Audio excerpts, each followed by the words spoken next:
Good morning, everyone. How are you doing? I am so excited to be here. Are you kidding me? I have this whole app that is a fake audience making that noise. I love it, though. It makes me feel like so precious. Oh my gosh, everybody's so happy that I'm here. Anyway, today we are going to be sharing time with Cruz. I don't know if you know her, but you should Google her if you don't. She's one of me. So saw a challenge in the industry and went and did something about it. So imagine if we all raised our hand and said, hey, you know what? I think there's something we can do better, because this world only gets better when we do better. But also this morning, my husband is like the master at, well, he's the brainchild behind all the development, because he was a subcontractor for 47 years. I mean, we laugh about up from the ashes, because we really lost everything that we had whenever his company was expected to build a project with manipulated data, and we closed his business. I mean, 47 years. I mean, you can talk to Dominic anytime about any kind of issue on your construction project. He knows it. He's been there. He's lived it. So we're not out in the industry impacting from a perspective of, well, maybe we should try this. We're from a perspective of knowing. We know what needs to be done, and we know that manipulated data will kill the industry. So we're here to do something about it. So anyway, this morning, Dominic, we were having coffee, and he laughs because he doesn't drink coffee. But anyway, I got him converted, so he has a little bit of warm stuff in the morning with me. And we noticed that there was a big article in the ENR magazine about Belfour Betty getting busted for manipulated data on a P3. And so anyway, we laughed. We're like, well, why would Belfour Betty be the example that the government wants to use when the government manipulates their data? The Corps of Engineers, that's standard for them to manipulate their data so it looks like their project's doing good. So like, why Belfour Betty? I don't know. I'm going to call him today and say, hey, you know what, guys, I'm sorry you're a scapegoat, but there's something you can do about it. So I want to remind you that there is an opportunity for everyone to be on a project and everyone to be in the driver's seat. There is an opportunity for you, the owner, for the first time not to be manipulated. And that's a whole nother story, right? Like manipulating the information. I mean, are you kidding me? But if you don't believe me and you think, well, is she really telling the truth? Just call me. I mean, I'm the CEO that answers my phone. My direct line is 816-479-0261. I believe in humanity. I believe that people want to do the right thing, but I believe in this industry, it's really hard to do the right thing. So join us today in Construction 2030 as we interview Cruz. A quick intro. So this is Cruz. We met at the Smart Airports Conference in San Antonio, where, truth be told, I bought my way onto the stage because I was a sponsor. I'm like, look, I'll give you 10,000 if you give me the microphone. And so they're like, do you want a booth too? Yeah, I want a booth too, but I need the microphone. So anyway, you were in the audience. And I loved it because I just saw the joy on your face, like, she's really saying this. I'm like, yeah. I'm really saying this. I paid people to stand up and give me a standing ovation, so I didn't get any Rotten Tomatoes thrown at me. But I love your resume. So 30 years in the industry. That's Hello. Right. You were in the industry whenever there was no females in the industry. It was very few and far between. Yeah, and Definitely. So you could tell some war stories, I'm sure. Yes, absolutely. I think so. I mean, when I think about how long and what has progressed and where I really notice it, not only is it the gender issue and the number of females that are now in architecture and engineering, because they weren't back then. Yeah. They were the people that they were the office staff, whether yes. It was HR or marketing or accounting or, yeah. You know, the lady at the front desk when we all the big architecture firms had lobbies, you know, and you go in and you check in. But what I've really noticed over the decades is how the industry has changed from a technology perspective. And that is, I mean, well, you can even go backwards and think about cell phones. And now everybody has a phone in their hand. You know, you go to the grocery store or the airport or wherever you're going, and somebody has a phone in their hand and they're walking and they're on the phone. And we didn't back then. We didn't. I know. We read the newspaper, which I love the newspaper. Yes. I mean, yeah. I'm like, I think I'm really missing, and my kids ate the newspaper because it made all the crinkling noise, you know, and I'm like, don't eat the newspaper, but they would have ink all over them because they love that crinkle. And, you know, now paper's gone away, so you don't get to flip the sheets, and there's just so much that's changed. But mostly that remains is there's still kind people out there. There's still people that want to do good. there's still people that say, hey, is there a better way? And you are definitely one of those. So that's what I'm always looking for, is a way, let's do something a little bit more efficiently. yeah, Quit spinning our wheels, quit recreating what's gone before us. yeah, Learn from those mistakes and those errors, because we yeah, got that capability. I know. And I so enjoyed, Shelley, your presentation that day. Been there, done that. Everything that you were saying up there on that stage, and that's what made me smile so much and nod my head all the time, was it's like, yes, I can relate to you. Yes. Well, I mean, but we lost everything we owned because of that. I mean, I write in my articles that it was $1 million, but it was $1 million that it cost us to close the company. We didn't go bankrupt or anything. People are like, well, did you go bankrupt? No, actually, we spent everything we had to finish the job, close the company, and then we closed a company that could have been worth, I don't know, $5 million easy. But we were just like overwhelmed with like, it's never going to be different. And then out of the ashes, as my mom says, the chitty chitty bang bang song, up from the ashes. I'm like, that is such a great, that is my favorite movie, Chitty Chitty Bang Bang. But anyway, so here we are now. But I was reading in the magazine this morning, ENR, which is, the magazine, the resource, that Balfour Betty got busted for manipulating data on a Oh, project. okay. And I thought, how unfair, because the government manipulates data. I mean, the Corps of Engineers, you can't track those projects because all the data gets manipulated. And it's just like, oh, so they're the scapegoat. But I thought it was interesting because, of course, I'm going to reach out to them one day and say, hey, there's a better way you can do this. But yeah, it's just such a chronic problem. It's just such a chronic problem. But hopefully, it'll all turn around. Oh, yeah. Well, I don't know. It's interesting, because now that we're dealing with data, and again, it gets back to technology.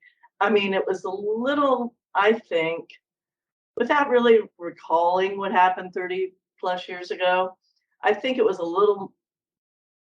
more difficult to manipulate data, because Yes. we weren't operating, we were in the hard paper, especially when it comes to design and construction and thinking about the built environment and what it was that, I was doing for a living back then. Um, because it was paper and it was a lot of work. And with the advent of CAD, and we started doing that, and then word processing came along, and we changed all of that too. And we go from DOS to Microsoft and Office and all of the Windows products, and just one step after the other. And yeah, I think there's a lot of shortcuts being taken, a lot of lessons Yeah. being learned. There's a lot of positives. There's a ton of negatives too. Yeah. So I Yeah. agree with you. I think the sorrow for me is just the families that get ruined because of the stress of the industry. I mean, low bid doesn't mean fair bid. Bid means you're low bid. You now Right. got to figure out how to finish it, but you don't even know if you bid all the same documents that someone else bid. Exactly. So, just like, how did that? So if that was a bank, I always equate, like, if this was a bank and you walked in and said, hey, you know what? I'd like to withdraw $100, but go ahead and give me 500 because I'm sure you have a contingency back there somewhere. I'm just like, that would never work in the banking world or in school. If you went to your prince or to your teacher and said, listen, I know I flunked that test. Go ahead and give me a B because I know there's a contingency in there somewhere. It would never work in any other trade in the No, world. But in this trade, it's just been the wild, wild west of like, well, just do what you want to do and try to get caught. It's almost like that. You know what I'm saying? almost. Yeah, almost And like that. everybody suffers. Like everyone suffers. I had a phone call on Sunday with a vice president of a huge general contractor, and he didn't want to go on the record, but he's just like, do you know what it's like to build with, his word was incomplete data. I'm like, yeah, I know. Yeah, I know. He goes, no, it's just data is different now because it's like the internet eats it. I always laugh, like whenever you send a set of drawings and then the internet takes a glimpse, like a break, and Yeah. then you don't get everything and you're like, well, don't they have everything? No, the internet ate it. So I kind of joke like the dryer and the sock, but Yeah. sometimes it's intentional, right? Yeah. Oh my Yeah. gosh. Okay. So It spec becomes an writer. excuse. It becomes an excuse, or a reason Yes. also for not doing something properly. Yeah. You can blame it on the internet, or I sent that, or it's on the SharePoint site, or whatever. And well, we don't know what happened to it. It was there yesterday, or Yeah. Yeah. I know. I mean, oh my God, I just kind of want to be a whole 24-hour talk about, okay, well, this is what we found on this drawing. Well, this is what this, I mean, like people emailing behind the owner's back and saying, open, closed ASI and make these changes. And it's just like, well, does the owner know? Well, oh, we forgot to email him. I don't think you forgot. We'll go ahead and forward it. You know what I'm saying? Like, because Yeah, yeah. gatekeepers of everything, you can't do that anymore. Well, But anyway, it's interesting. Okay, so question, this is my intrigue.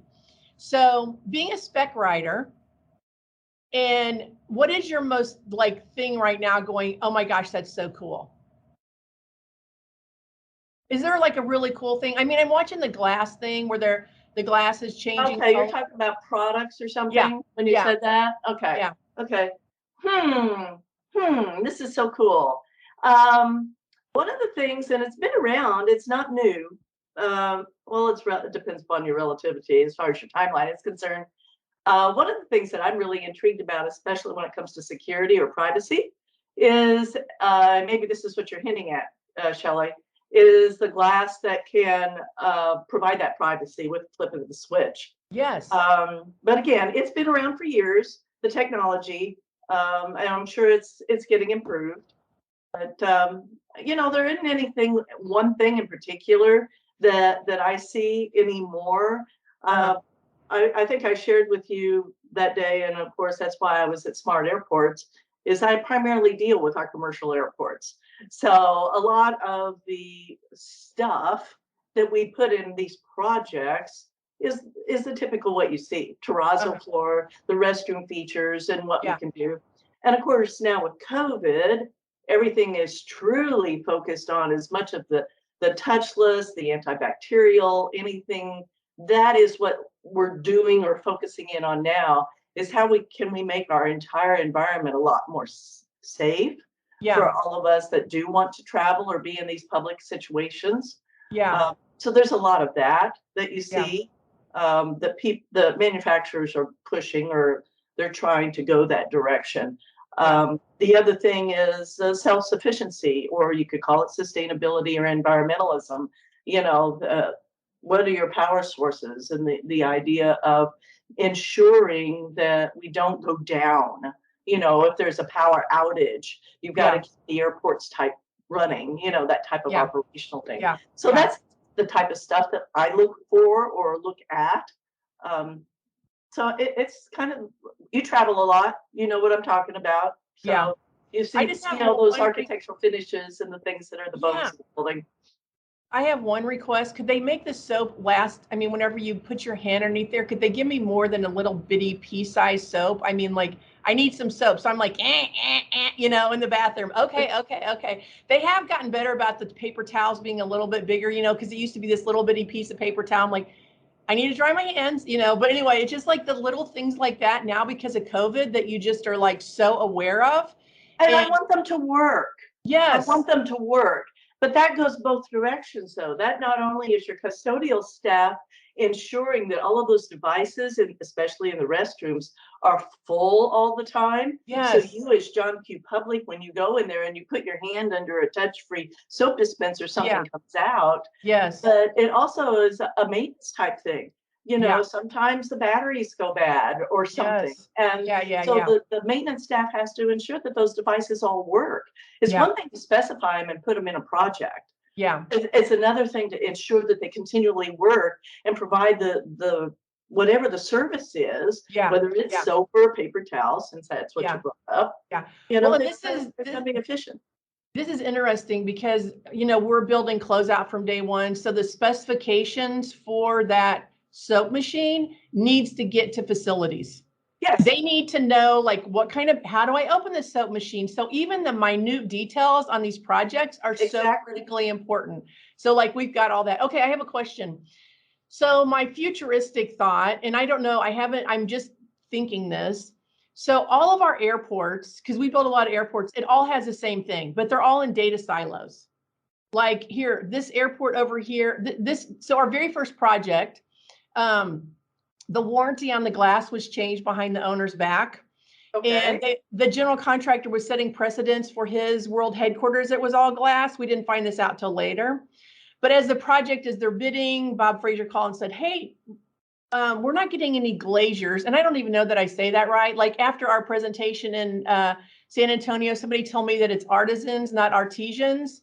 Artisans are beer people, but I'm still like with artisans. So I don't even know if I say glaziers right. So whatever. Anyway, Bob Fraser called Dominic and said, have you heard that there's a shortage of glaziers in Kansas City? And Dominic said, and I haven't heard that. And Dominic said, well, search the warranties and find out what the warranty is on the glass.